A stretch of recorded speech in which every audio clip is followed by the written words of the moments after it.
Hey, oke guys, welcome back to Ginosis dalam pembahasan alur cerita Donghua Little Fairy Yao part ketiga. Seperti biasa sebelum masuk ke pembahasan episode kali ini kita review dulu episode sebelumnya di mana Xiao mengungkapkan identitas aslinya di depan Dewa Nanje dan meminta bantuan untuk keluar dari alam klan tersembunyi khususnya dari tubuh Wan Wan. Namun karena satu dan lain halnya, Xiao malah disarankan tetap tinggal dalam tubuh Wan Wan dan baru boleh keluar setelah Nanje menemukan pecahan 3 jiwa Wan Wan yang hilang dan setelah membuat tubuh abadi baru untuk Xiao hidup. Nah, di episode kali ini kita akan melihat bagaimana Xiao, Nanje dan yang lainnya mencari salah satu pecahan jiwa Wan Wan yang terdeteksi ada di tempat terkutuk. Gimana cerita selengkapnya, langsung aja kita terobos atuh.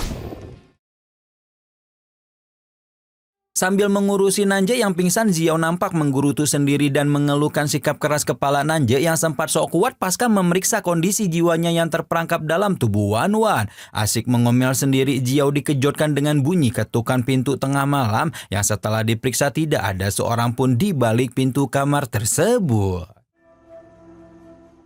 Namun begitu pintu ditutup, Xiao mendadak dikejutkan dengan kemunculan Lu Chenggui yang tahu-tahu sudah masuk ke dalam kamar tanpa sepengetahuannya. Dan karena saat itu Lu Chenggui sempat-sempatnya menggoda Xiao serta siap menservisnya setiap malam, Xiao auto marah besar dan mempermasalahkan izin masuk kamar yang diterobos Lu Chenggui. Mengabaikan kemarahan Xiao, Lu Chenggui tiba-tiba menghampiri Nanje yang masih terbaring pingsan untuk sekedar memeriksa kondisi tubuhnya. Sambil memeriksa Nanje, Chenggui meminta Xiao alias Wan Wan untuk memberikannya tugas khusus yang siap dilaksanakan saat itu juga. Tapi karena Wan Wan tidak juga memberikannya tugas, Chenggui lantas menguji ingatan Wan Wan soal janji masa lalu yang pernah diucapkannya. Di mana setelah klan tersembunyi berhasil menaklukkan klan dewa, maka Wan Wan berjanji untuk hidup bersama Lu Chenggui. Di tengah pengujian ingatan Wan Wan itu, sebilah pedang mendadak muncul dan ternyata dikendalikan oleh Nanje yang sedari tadi hanya pura-pura tidur. Tanpa berkata apapun, Nanje langsung saja menggunakan pedang itu untuk menyerang Chenggui sehingga Chenggui harus bergerak lincah untuk menghindarinya. Tapi tanpa diduga serangan pedang yang dilakukan Dewa Nanje itu malah tidak sengaja mengungkap keberadaan bocah peri pohon yang entah dari kapan menyelinap ke kamar tersebut. Pada saat yang sama terungkapnya bocah peri pohon tersebut membuat Jion dan penjaga lainnya berdatangan untuk memastikan apa yang terjadi di ruangan itu. Dan begitu mengetahui soal munculnya peri pohon, para penjaga langsung menjadi marah dan menduga kalau bocah alam dewa itu berencana untuk melakukan kejahatan. Melihat para penjaga klan tersembunyi begitu marah, bocah peri pohon tentu jadi ketakutan dan segera mengajak Nanje untuk pulang ke alam dewa. Namun alih-alih setuju untuk pulang, Nanje malah menyuruh bocah itu pulang duluan dan mengatakan kalau dirinya masih punya banyak urusan dengan orang-orang klan tersembunyi. Tak mau pulang sendirian, bocah peri pohon akhirnya memutuskan untuk ikut tinggal di alam klan tersembunyi bersama Nanje. Sesaat setelah membuat keputusan, bocah peri pohon tiba-tiba ditakuti satu roh jahat yang sengaja dikeluarkan Yan Yan. Usai menakuti bocah peri pohon, orang-orang mulai membahas rencana pencarian 3 jiwa Wan Wan yang salah satunya terdeteksi ada di tempat terkutuk, di mana tempat terkutuk itu merupakan satu area terlarang yang sangat berbahaya sekaligus merupakan tempat hukuman klan dewa. Menyadari tempat itu terlalu bahaya untuk dikunjungi, Yan Yan tiba-tiba mengusulkan diri untuk tidak ikut dan berjanji akan mengirim bala bantuan jika mereka tidak kembali dalam setengah bulan. Mendengar usulan semacam itu, Nanje lantas menjelaskan kalau keikutsertaan Yan Yan sangat dibutuhkan, terutama untuk mengendalikan roh-roh jahat yang nantinya bermunculan di sepanjang jalan. Tidak punya pilihan lain, Yan Yan akhirnya berubah pikiran dan terpaksa harus ikut ke tempat terkutuk untuk mencari pecahan jiwa Wan Wan. Tidak hanya itu, dia juga memaksa Jiansu untuk ikut pergi. Terlebih lagi mantan Dewa Angin 100 tahun lalu itu merupakan sosok penjaga paling kuat di antara yang lain. Keputusan Yan Yan tentu saja mendapat dukungan penuh dari sang pemimpin klan yang menyetujui siapa-siapa saja yang boleh ikut mencari pecahan jiwanya kecuali Lu Chenggui dan Peri Pohon. Diminta untuk tidak ikut ke tempat terkutuk, Lu Chenggui hanya bisa menuruti perintah itu sambil diam-diam merencanakan untuk mengungkap penyamaran Jiao. Singkat cerita pencarian salah satu jiwa Wan Wan pun dimulai di mana saat itu mereka sudah memasuki area hutan kabut yang dipenuhi dengan roh jahat. Setibanya di hutan ini Yan Yan menggunakan payung pengumpul jiwa miliknya untuk mengendalikan roh-roh jahat yang mengganggu perjalanan. Tapi sesaat kemudian Yan Yan dan rombongan dikejutkan dengan suara ancaman dari penunggu hutan yang merasa terganggu oleh kehadiran mereka. Tidak berhenti sampai di situ, tim pencari jiwa Wan Wan juga mulai terkena sihir ilusi yang seketika membuat anggota klan tersembunyi jadi bertingkah aneh. Sementara orang-orang itu bertingkah aneh, Nanja justru menggunakan teknik tertentu untuk menemukan sosok penunggu hutan. Begitu sosok penunggu hutan tertangkap Nanja, pengaruh sihir ilusi mendadak lenyap dan seketika membuat semua orang bingung. Di tengah kebingungan mereka, sosok penunggu hutan berusaha melarikan diri sebelum akhirnya dia tertangkap kembali oleh Nanja untuk diadili. Begitu tertangkap, sosok penunggu hutan kabut yang ternyata merupakan warga keturunan jamur bambu itu langsung meminta maaf karena telah sengaja menakuti rombongan Wan Wan. Sementara dia meminta maaf, Nanja justru memberitahu semua orang rombongan terkait trik penunggu hutan yang sengaja memanfaatkan iklim khusus hutan kabut untuk membentuk kabut racun ilusi yang menjebak mereka. Berhubung trik and triknya sudah dibongkar habis-habisan oleh Nanja, sosok penunggu hutan kabut yang kita sebut aja namanya Yuli itu langsung membela diri dan juga memuji kehebatan rombongan Wan Wan yang bisa terbebas dari sihir ilusi ciptaannya. Mendapati pujian Yuli, sang pemimpin klan tersembunyi langsung memasang wajah galak seolah siap menghukum perbuatan Yuli saat itu juga. Tidak jauh berbeda dengan pemimpin klan, Yan Yan juga ikut-ikutan bersikap galak sambil menanyakan apa alasan sosok penunggu hutan kabut itu menyerang rombongan Wan Wan. Dari hasil pertanyaannya, Yan Yan dan rombongan Wan Wan akhirnya mengetahui bahwa ternyata Yuli tidak bermaksud jahat dan hanya datang ke hutan kabut untuk menyelamatkan ayahnya yang dipenjara di tempat jahat. Setelah mengetahui alasan itu, rombongan Wan Wan dibuat heran oleh tingkah panda iblis yang tanpa henti menciumi aroma tubuh Yuli yang sangat khas. Melihat panda iblis itu main nyosor aja mendekatinya, Yuli tentu sangat ketakutan dan berusaha menjauhkan diri darinya. Sementara Yuli ketakutan, Yan Yan justru terlihat sangat kesal sampai akhirnya mengutus 2 binatang piaraan untuk menarik paksa si panda iblis.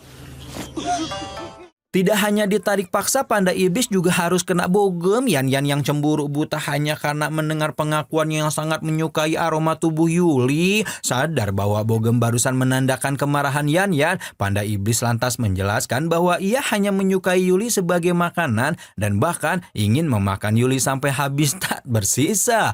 Jawaban tersebut lantas membuat panda iblis diminta Yan Yan untuk segera memangsa Yuli saat itu juga. Tanpa pikir panjang, panda iblis pun langsung berjalan mendekati Yuli untuk memakannya. Melihat panda iblis siap memangsanya, Yuli jelas saja makin ketakutan dan berusaha sekeras mungkin untuk menghentikan panda iblis itu. Sambil merinding ketakutan, Yuli memberitahu bahwa panda iblis tubuhnya sungguh tidak enak dan juga sangat beracun. Tapi karena pemberitahuan itu tidak juga membuat panda iblis berhenti, Yuli lantas menawarkan jasa untuk mengantar rombongan Wan Wan menuju ke tempat tujuan mereka. Mendengar tawaran Yuli, Wan Wan langsung ambil tindakan dan memaksa panda iblis untuk mengurungkan niatnya dalam memangsa Yuli. Namun setelahnya Wan Wan tidak terima tawaran Yuli, terlebih lagi rombongan mereka punya banyak roh jahat yang bisa digunakan sebagai penunjuk jalan. Usai menolak tawaran Yuli, rombongan Wan Wan kembali melanjutkan perjalanan untuk menuju tempat terkutuk. Namun setelah menempuh puluhan mil, rombongan ini mendapati suatu keanehan, yakni hilangnya sebuah jembatan yang menghubungkan 2 daratan. Merasa hal itu tidak wajar, anggota rombongan ini pun segera memeriksa lokasi sekitar untuk mencari tahu apa yang sebenarnya terjadi di tempat itu. Hingga pada satu titik, panda iblis mencurigai pohon raksasa sebagai penyebab hilangnya jembatan penghubung sehingga dia langsung memukul pohon tersebut dengan sekuat tenaga. Namun tanpa mereka ketahui, pemukulan pohon raksasa itu ternyata membangunkan seekor ular raksasa yang jadi penunggu pohon tersebut. Berhubung pemukulan pohon raksasa barusan tidak menunjukkan reaksi apa-apa, rombongan Wan-Wan lanjut memeriksa area lain, sedangkan Wan-Wan sibuk mengobrol berduaan bersama Nanje. Dalam obrolannya, Wan-Wan alias Jiao mengutarakan harapannya yang ingin segera kembali ke alam dewa dan bertugas sebagai peri penanam giok yang pandai memasak kue. Tidak hanya itu, kedua makhluk alam dewa itu juga membahas tentang tindakan nekat Jiao yang rela berkorban untuk melindungi Nanje saat perang melawan klan tersembunyi. Terakhir, Jiao juga mengungkapkan bahwa ia tidak menyesal telah melindungi Nanje dan bahkan dengan senang hati menjadikan Nanje sebagai tokoh panutannya.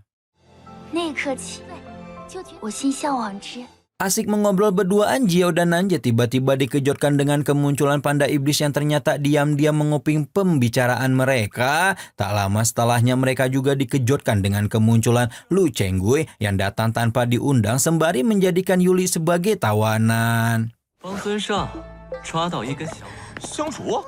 Melihat Lu Chenggui datang menyusul, rombongan Wan-Wan tentu jadi terheran-heran, tidak terkecuali Dewa Nanje yang seketika menanyakan kabar asisten kecilnya yaitu peri pohon. Ditanyai perihal peri pohon, Lu Chenggui lantas menjelaskan bahwa saat ini bocah alam dewa itu sedang dijaga para asistennya. Selagi Lu Chenggui menjelaskan perihal peri pohon, Yuli diam-diam berusaha untuk melarikan diri, tetapi kali ini lagi-lagi aksinya harus berakhir gagal karena ketahuan oleh Jiyun. Melihat gadis penunggu hutan kabut itu mencoba kabur, Jiyun buru-buru mencegah sambil mengarahkan pedangnya untuk mengancam Yuli. Tidak berselang lama, semua orang tiba-tiba dibuat kaget saat mendapati seekor ular raksasa mendadak muncul dari balik pohon besar yang tadi sempat dipukul oleh panda iblis. Begitu menampakkan wujudnya, ular raksasa itu langsung melemparkan serangan pertamanya kepada rombongan Wan-Wan. Dikarenakan yang jadi target utama penyerangan ular raksasa itu adalah Wan-Wan, Jun langsung menjadi panik dan meminta semua rekannya untuk melindungi Wan-Wan. Sesuai dengan permintaan Jiyun, Wan-Wan alias Jiao pun buru-buru dilindungi Nanje supaya tidak terkena dari serangan ular raksasa. Sambil terus melindungi Jiao, Nanje berusaha keras menangkis semua serangan ular raksasa, begitu juga dengan Jiyun dan para penjaga Wan-Wan lainnya. Demi keselamatan sang pemimpin klan tersembunyi, Jiyun dan kawan-kawan saling bahu-membahu untuk mengalahkan ular tersebut dengan berbagai metode.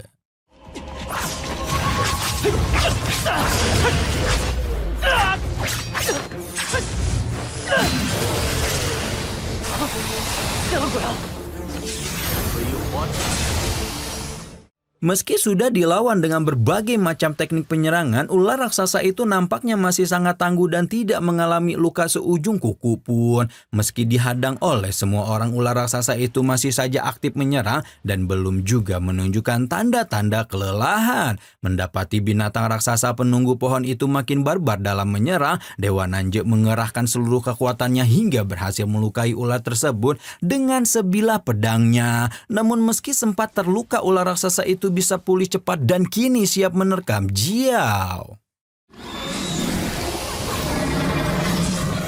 Menghadapi serangan ular raksasa, Jiao buru-buru menggunakan senjata cambuk milik Wan-Wan dan berusaha menyerang balik ular tersebut. Namun setelah sekian waktu bertempur, Jiao masih saja kesulitan menaklukkan ular raksasa itu sehingga dia mulai menjadi kesal dan berpikir bagaimana cara ampuh untuk mengalahkan ular itu. Tepat saat Jiao mencoba menahan serangan ular yang mengarah kepadanya, dia tiba-tiba tergelincir dan jatuh ke bawah jurang. Melihat Jiao jatuh ke dalam jurang, Nanje buru-buru melompat untuk menyelamatkan Jiao.